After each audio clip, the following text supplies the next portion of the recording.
ಯಡಿಯೂರಪ್ಪ ರೈ ಪುತ್ರ ರಿಕ್ಕಿ ರೈ ಮೇಲೆ ಗುಂಡಿನ ದಾಳಿ ಖಂಡಿಸಿ ಗದಗದಲ್ಲಿ ಪ್ರತಿಭಟನೆ ಮಾಡಲಾಗಿದೆ. ಜಿಲ್ಲಾಡಳಿತ ಭವನದ ಎದುರು ಜಯ ಕರ್ನಾಟಕ ಸಂಘಟನೆ ಕಾರ್ಯಕರ್ತರು ಪ್ರತಿಭಟನೆ ಮಾಡಿದರು. ದಾಳಿ ಮಾಡಿದ ದುಷ್ಕರ್ಮಿಗಳನ್ನು ಕೂಡಲೇ ಬಂಧಿಸುವಂತೆ ಆಗ್ರಹಿಸಿ ಗದಗ ಹುಬ್ಬಳ್ಳಿ ರಾಜ್ಯ ಹೆದ್ದಾರಿ ತಡೆದು ಆಕ್ರೋಶ ವ್ಯಕ್ತಪಡಿಸಿದರು. ಬಲಗೈಯಲ್ಲಿ ಸೇರ್ಕೊಂಡಿತ್ತು, ಅದನ್ನು ಆಪರೇಷನ್ ಮಾಡಿ ತೆಗೆದಿದ್ದಾರೆ. ಆತಂಕ ಪಡುವಂಥದ್ದೇನಿಲ್ಲ, ಚೇತರಿಸಿಕೊಳ್ತಾರೆ. ಆದರೆ ಈ ಘಟನೆ ನಡೆದಿರ್ತಕ್ಕಂಥದ್ದನ್ನ ನಾವೆಲ್ಲರೂ ಸಹ ತೀವ್ರವಾಗಿ ಖಂಡಿಸಬೇಕಾಗುತ್ತೆ. ಕಿರೆಯವರಿಗೆ ನಿನ್ನೆ ನಡೆದ ರಾಹುಲ್ ನಂಬಿ ಹೋದ್ರೆ ಕಾಂಗ್ರೆಸ್ ಪಕ್ಷವೇ ಭಸ್ಮವಾಗುತ್ತೆ ಅಂತ ಹುಬ್ಬಳ್ಳಿಯಲ್ಲಿ ಕೇಂದ್ರ ಸಚಿವ ಪ್ರಹ್ಲಾದ್ ಜೋಶಿ ಲೇವಡಿ ಮಾಡಿದ್ದಾರೆ. ಜಾತಿ ಜನಗಣತಿ ಹೆಸರಲ್ಲಿ ಜನರಲ್ಲಿ ಗೊಂದಲ ಮೂಡಿಸಲಾಗ್ತಾ ಇದೆ. ಸಿದ್ದರಾಮಯ್ಯ ಅವರೇ ಜಾತಿ ಗಣತಿ ಅಲ್ಲ ಅಂದಿದ್ದಾರೆ. ಆದರೆ ಮುಸ್ಲಿಮರ ಓಲೈಕೆಗಾಗಿ ಮುಸ್ಲಿಮರಿಗೆ ಧರ್ಮಾಧಾರಿತ ಮೀಸಲಾತಿ ಕೊಡ್ತಾ ಇದೆ. ಕಾಂಗ್ರೆಸ್ನವರು ಭಸ್ಮಾಸುರ ಇದ್ದಂತೆ ರಾಹುಲ್ ಗಾಂಧಿ ಅಂತಹ ಭಸ್ಮಾಸುರನನ್ನ ಬಿಟ್ರೆ ಕಾಂಗ್ರೆಸ್ ಉಳಿಯುತ್ತೆ ಅಂತ ಹೇಳಿದ್ದಾರೆ. ಮುನಿರತ್ನ ಚೆಂಗಲ್ ಹೊಂದಿದ್ದ ಡಿಸಿಎಂ ಡಿಕೆ ಶಿವಕುಮಾರ್ಗೆ ಮುನಿರತ್ನ ಅದೇ ಪದವನ್ನ ಪ್ರಯೋಗಿಸಿ ವಾಗ್ದಾಳಿ ನಡೆಸಿದ್ದಾರೆ. ನಿಜವಾದ ಚೆಂಗ್ಲು ಅಂದ್ರೆ ಅದು ಡಿಕೆ ಶಿವಕುಮಾರ್. ಕಾಂಗ್ರೆಸ್ನಲ್ಲಿದ್ದು ಅಮಿತ್ ಶಾ ಭೇಟಿಯಾಗೋದು, ಪ್ರಯಾಗ್ರಾಜ್ಗೆ ಹೋಗಿ ಗಂಗಾ ನದಿಯಲ್ಲಿ ಮುಳುಗೋದು, ಥಟ್ ಅಂತ ಬದಲಾಗೋದು, ಪ್ರಧಾನಿ ಬಂದಾಗ ಸ್ವಾಗತ ಮಾಡೋಕೆ ಲೈನ್ನಲ್ಲಿ ನಿಲ್ತಾರೆ.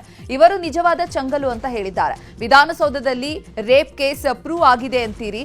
ನೀವು ದೈವ ಭಕ್ತರು, ನಿಮಗೂ ಕುಟುಂಬ ಇದೆ. ನನ್ನ ಕುಟುಂಬವನ್ನ ಕರೆತರ್ತೀನಿ, ಬನ್ನಿ ಪ್ರಮಾಣ ಮಾಡೋಣ ಅಂತ ಡಿಕೆಶಿಗೆ ಪಂತಾಹ್ವಾನ ನೀಡಿದ್ದಾರೆ. ಡಿಕೆ ಶಿವಕುಮಾರ್ ಅವರು ಕುಮಾರಸ್ವಾಮಿ ಅವರ ಬಗ್ಗೆ ಟನ್ನುಗಟ್ಟಲೆ ಕಟ್ಟುಗಳೈತೆ ಅಂದಾಗ ನಮ್ಮ ಕಾರ್ಯಕರ್ತರು ಬಂದಿದ್ರು ಅಂತ ಒಂದು ಪದ ಉಪಯೋಗಿಸಿದ್ದಾರೆ. ಜೊತೆಯಲ್ಲಿ ಅವನು ಯಾವನೋ ಒಬ್ಬ ಚೆಂಗುಲು ಮುಖ್ಯಮಂತ್ರಿ ಆಗಬೇಕು ಅಂತ ಬಯಸೋರು ಸಣ್ಣತನ ಬಿಟ್ಟು ರೇಪ್ ಕೇಸ್ ಹಾಕ್ಸೋದು, ಹನಿ ಟ್ರ್ಯಾಪ್ ಮಾಡೋದು, ಈ ರೀತಿ ಪರರಾಜ್ಯದವ್ರನ್ನ ಕರ್ಕೊಂಬಂದು ಟೆಂಡರ್ಗಳು ಕೊಡೋದು, ಇದನ್ನೆಲ್ಲ ಬದಲಾಯಿಸ್ಕೊಂಡು ಒಂದು ಒಳ್ಳೆಯ ರೀತಿಯಲ್ಲಿ ಒಳ್ಳೆಯದಾಗಲಿ ಅಂತ ಇನ್ನು ಮುನಿರತ್ನ ಒಬ್ಬ ಹುಚ್ಚ, ಅವನ ತಲೆ ಕೆಟ್ಟಿದೆ ಅಂತ ಕಾಂಗ್ರೆಸ್ನ ಮಾಜಿ ಸಂಸದ ಡಿಕೆ ಸುರೇಶ್ ಗುಡುಗಿದ್ದಾರೆ.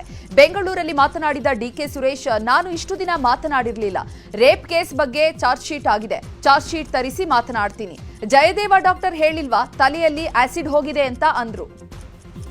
ಆಣೆ ಪ್ರಮಾಣಕ್ಕೆ ಹೋಗಿದ್ರಲ್ಲ ಅವ್ರು ಯಾರು, ಇವನು ಹೋಗ್ಲಿ ಆಣೆ ಪ್ರಮಾಣದ ಮೇಲೆ ಅವನೆಲ್ಲ ಬರೀ ಇವನು ಯಾರ್ಯಾರ ಮೇಲೆ ಆಣೆ ಇಕ್ಕಿದಾನೋ, ನನ್ನ ಮೇಲೆ ಆಣೆ ಇಕ್ಕಿದಾನೋ, ಎಷ್ಟೆಷ್ಟು ಆಣೆ ಇಕ್ಕಿದಾನೋ ನನ್ನ ಮಗನಿಗೆ ಗೊತ್ತು. ಮಂಗಳವಾರ ಮಾತಾಡ್ತೀನಿ ಗಬ್ಬರ್ ಸಿಂಗ್ ಬಗ್ಗೆ. ಮಂಗಳವಾರ ಹೇಳ್ತೀನಿ ಅವ್ನಿಗೆ ಏನೇನು ಹೇಳ್ಬೇಕೋ ಎಲ್ಲ ಒಟ್ಟಿಗೆ ಹೇಳು. ಆ ಚಾರ್ಜ್ ಶೀಟ್ ಅಲ್ಲಿರೋ ರಿಪೋರ್ಟ್ನ ತಂದು ನಾನು ಓದಬಾರ್ದ? ಹುಚ್ಚಾಸ್ಪತ್ರೆ ಅವ್ರ ಹತ್ರ ಮಾತಾಡಕ್ಕಾಗುತ್ತಾ? ಅವರೇ ಹೇಳಿದಾರೆ, ಡಾಕ್ಟರ್ ಹೇಳಿರೋದು ಅವ್ರಿಗೆ ಸ್ವಲ್ಪ ತಲೆಗೆ ಭಾರಿ ತೀವ್ರ ಪೆಟ್ಟು ಆಸಿಡ್ ಒಳಗಡೆ ನುಗ್ಬಿಟ್ಟೈತೆ ರೀ. ಸೊ ಅದು ಹೆಂಗೆಂಗೋ ಆಡಿಸ್ತಾ ಐತೆ, ಒಳಗಡೆ ಮೆದ್ಲು ಕದಲ್ತಾ ಇದೆ. ಆ ಡಾಕ್ಟ್ರು ಕರ್ಕೊಂಡೋಗಿ ಒಳ್ಳೆ ಡೆಲ್ಲಿನಲ್ಲಿ ಏಮ್ಸ್ ಆಸ್ಪತ್ರೆಯಲ್ಲಿ ಟ್ರೀಟ್ಮೆಂಟ್ ಕೊಡಿಸ್ತಾರೆ. ಆಣೆ